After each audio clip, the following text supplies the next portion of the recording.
Hi everyone and welcome back to my channel. आज का major question ये नहीं है कि who should do an MBA, because MBA is a degree which everyone can do and pursue.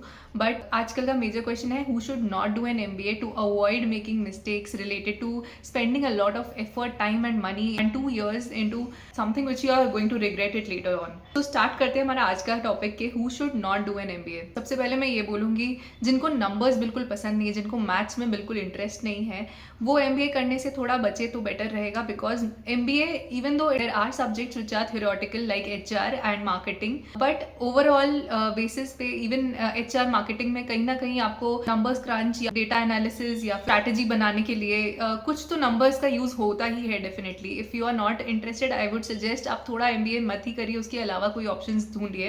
It's not necessary कि numbers use होते सिर्फ finance operations जैसे सब्जेक्ट्स में, बल्कि काफी सारे प्रॉब्लम सॉल्विंग स्टेटमेंट्स भी नंबर्स के अराउंड ही रिवॉल्व करते हैं। If you want to get into consulting, then definitely आपके पास में टारगेट्स होंगे, स्ट्रैटेजी बिल्ड करना होगा, ऑपरेशंस को सिंप्लीफाई करना होगा, प्रॉफिट एनालिसिस एंड लॉस को आपको रिड्यूस करना पड़ेगा। या फिर आप इवन एचआर में हैं तो भी आपको नंबर क्रंचिंग या फिर आपको डेटा एनालिसिस, इन सब से रिलेटेड काफी सारी चीजों को समझना और उसके बारे में वर्क करना पड़ेगा। तो आपको हर एक स्ट्रीम में प्रॉब्लम सॉल्विंग तो रहेगा ही। And MBA is all about business, तो business without numbers is nothing, जिसमें सारे डिसीजंस डेटा ड्रिवन होते हैं एंड डेटा पे एनालिसिस करके ही आप कुछ नंबर्स डिराइव करते हैं। मार्केटिंग में टारगेट सेट करते हैं, सेल्स के बारे में एनालाइज करते हैं कि कितना सेल हुआ कंपनी का, और काफी सारे एक्सेल शीट रिलेटेड डेटाबेसेस आपको देखने पड़ेंगे, आपको उससे डील करना पड़ेगा। Second major point of who should not do an MBA is those people who can't deal with stress, pressure, workload या फिर working for long hours.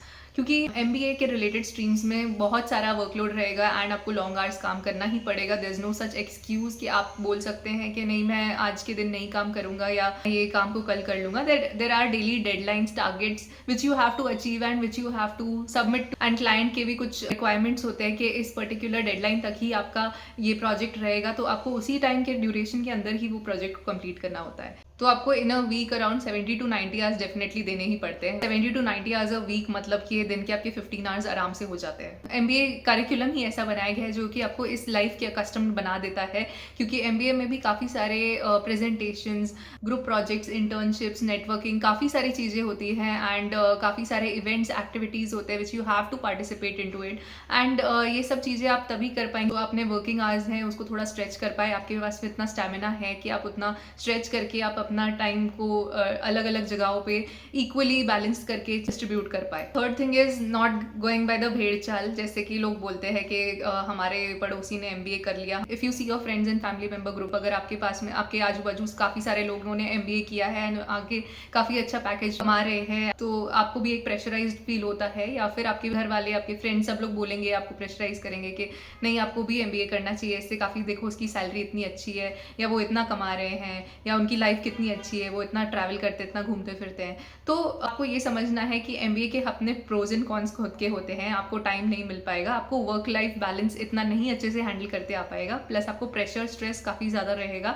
And उसके बाद अगर आप थोड़े बहुत पैसे कमा भी लेते हैं तो वो पैसे को एंजॉय करने के लिए आपके पास में इतना टाइम नहीं रहेगा। अगर आप ये सब चीज़ों के लिए एक्सेप्ट कर पा रहे हैं तो ठीक है, लेकिन अगर आपको थोड़ा बहुत काम करके खुश रहना है और आपको ठीक ठाक पैसे में, सैलरीज में काम चल रहा है, तो आप can opt for doing something else. बहुत सारे करियर ऑप्शंस अवेलेबल हैं एंड आप एक कंटेंट क्रिएटर भी बन सकते हैं, आप राइटर भी बन सकते हैं, and you can explore different dimensions. Not just doing a masters degree will give you a good life and a good salary. Fourth thing is, जिनको अपने करियर के बारे में जीरो क्लैरिटी है, उनको पता नहीं है कि उनको आगे क्या करना है, and just as a safe option वो एमबीए चूज कर लेते हैं, क्योंकि एमबीए सब स्ट्रीम्स के लिए ओपन है एंड उनको बस अपना आगे एक्सप्लोर करके देखना है कि क्या होता है। उनको बस इतना लगता है कि एमबीए कर लेने से काफी सारा अच्छा पेचेक मिलेगा, हमारी काफी फैंसी लाइफ होगी, हमारे पास में अच्छे फैंसी डेजिग्नेशंस होंगे लाइक कंसल्टेंट या फिर मैनेजर, या फिर आप अच्छे लीडरशिप रोल्स में आपको एक पाथवे खुल जाएगा। तो ये सब चीज़ें कुछ हद तक ठीक है, लेकिन अगर आपका इंटरेस्ट एरिया यहाँ पे लाई नहीं करता है तो आप इसमें एक्सप्लोर करके और क्या ही करेंगे। हर चीज़ को बाद में रख के फिगर आउट करने से बेटर है कि आप अभी डिसीजन लीजिए और आप अभी एक वाइज चॉइस रखिए, ताकि आपको बाद में रिग्रेट ना हो। और आई वुड सजेस्ट कि 1 और 2 इयर्स ऑफ एक्सपीरियंस के बाद ही आप एमबीए करें तो बेटर है, बिकॉज आपको बिल्कुल ही इंडस्ट्री का नॉलेज ना हो कि आप एकदम ही बिजनेस एमबीए पढ़ने चले जाएंगे तो आपके पास में इतनी क्लैरिटी नहीं होगी जितना 1 और 2 इयर्स एक्सपीरियंस लोगों के पास में होगी। प्लस उनको प्लेसमेंट्स में भी थोड़ा बहुत बेनिफिट मिल जाएगा, बिकॉज उनको थोड़ी इंडस्ट्री का नॉलेज है, उनको बिजनेस का आइडिया है एंड उनको सारे स्ट्रीम्स पता है, HR, finance, marketing and operations and supply chain and how are they interlinked within the company, within a particular firm.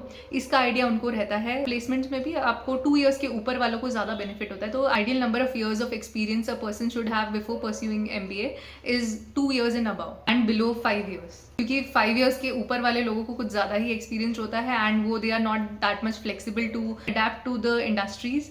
And industry को एक perfect blend of fresher plus थोड़ा बहुत experience लेकर आया हुआ person चाहिए रहता है। तो उनको एकदम ही एक्सपीरियंस लोग fresh out of MBA colleges नहीं चाहिए रहते हैं, बिकॉज उनको ये सारे लोग लैटरल हायरिंग पे भी मिल जाते हैं, जो कि ऑलरेडी एमबीए के 1 और 2 इयर्स के बाद में 3-4 साल एमबीए के बाद जॉब करके वो at a better package and at a better position they are able to switch to different firms rather than after taking 5 years of experience at one stretch and then pursuing and then joining another firm. I would suggest कि 2 to 5 भी नहीं, 2 to 4 years of experience is a sweet spot when you should actually pursue your MBA. Fifth misconception about MBA degree is people going into MBA with this misconception should actually, I would suggest, not pursue MBA, because जब आपको reality पता चलती है तो you are very much disheartened and you lose hope and आपका confidence एकदम ही down हो जाता है। जो ये expectation के साथ में जाते हैं कि उनको MBA करने के बाद में तुरंत ही 20 to 30 लाख पर एनम का पैकेज मिलेगा एंड काफी अच्छी लाइफ होगी, सॉर्टेड होगी। यस, डेफिनेटली होगी, लेकिन आपका थोड़ा इयर्स ऑफ एक्सपीरियंस होने के बाद में होगी। एमबीए के बाद भी immediately only top 10 to 15 B schools are such that they give this 20 to 30 का। मैंने आपको बताया भी हुआ है पिछले वीडियोज में कि कितनी कंपनीज हमें इतना मीडियन या एवरेज पैकेज दे पाती हैं एंड उसमें कितने ही स्टूडेंट्स प्लेस होंगे आपके पूरे बैच स्ट्रेंथ में से, उसमें काफ़ी ज़्यादा कॉम्पिटिशन होगा।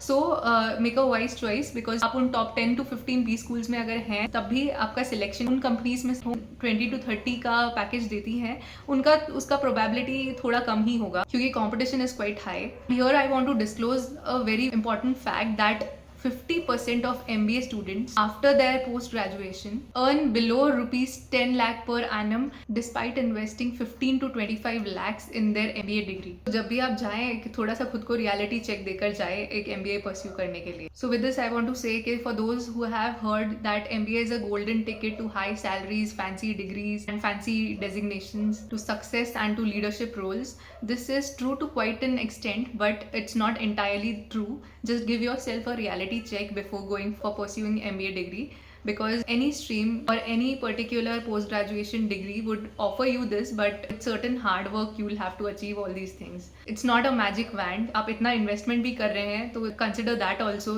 and consider investing your time and effort into it.